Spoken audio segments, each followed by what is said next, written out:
চলে এসেছি একটা মিনি ভ্লগ নিয়ে। দোয়েলের বাসায় তোমাদের সবাইকে স্বাগত। দেখো, একটা ভিডিও করব বলছে, স্কুল যাচ্ছে, তার ছুটেই যাচ্ছে। যাই হোক, বাদ দাও। ওর ভিডিও করা মানে বিশাল ব্যাপার। বাড়িতে এসে ঝটপট করে চান করে নিয়ে পুজোটা সেরে নিলাম। আজকে বেশ কিছু কাজ আছে। সবথেকে বড় কথা, আজ রাতের কোনো রান্না নেই, কারণ যে বেবিটার বেবিটার যে জিনিস কিনেছিলাম বাচ্চাটার গিফট, আজকে তার বার্থডে।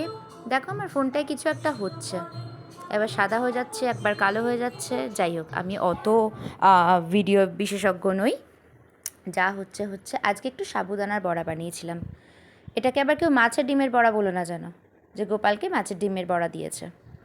যাই হোক, কেননা মানে এক একজন এক এক রকম ভাবতেই পারে। তো ঝটপট করে ভাত আর একটু ভাবলাম পেঁয়াজ পোস্ত বসিয়ে দিই। আর আজকে সবই সিদ্ধ, আজকে ঢ্যাঁড়স সিদ্ধ, পেঁপে সিদ্ধ, উচ্ছে সিদ্ধ, আর একটা তো কিছু মুখরোচক থাকাটা দরকার, তাই একটু পেঁয়াজ পোস্ত, যতটা শর্টে করা যায়। বাবা, পোস্তটা ভিডিওতে স্লো মোশনে নিয়েছি বলে যেন জোয়ান মনে হচ্ছে, এটা কিন্তু জোয়ান নয়, এটা পোস্তই। হ্যাঁ, যাই হোক, আমার সব কিছুই একটু কন্ট্রোভার্সিয়াল থাকে মনে হয়, মানে যেটা করতে যাই সেটা আর হয় না, অন্য একটা রকম কি হয়ে যায়। পেঁয়াজ পোস্ত কিন্তু বর্ষার দিনে মুখরোচক প্রচণ্ড ভালো লাগে। বর্ষা বলবো না, এখন বেশ কিছুটা বৃষ্টি আগের চেয়ে অনেকটা কমে গেছে। ভাবলাম পেঁয়াজ পোস্তটা বসিয়ে একটু ফল নিয়ে বসে যাই। আজকে সুবায়নের সাথে বেশ কয়েকটা কাজ ছিল বাড়িতে।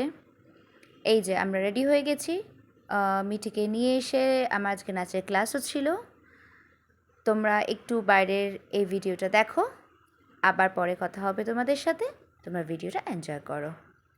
এই যে ইনি হচ্ছেন আমাদের বার্থডে গার্ল আহানা, মিঠির বেস্ট ফ্রেন্ড।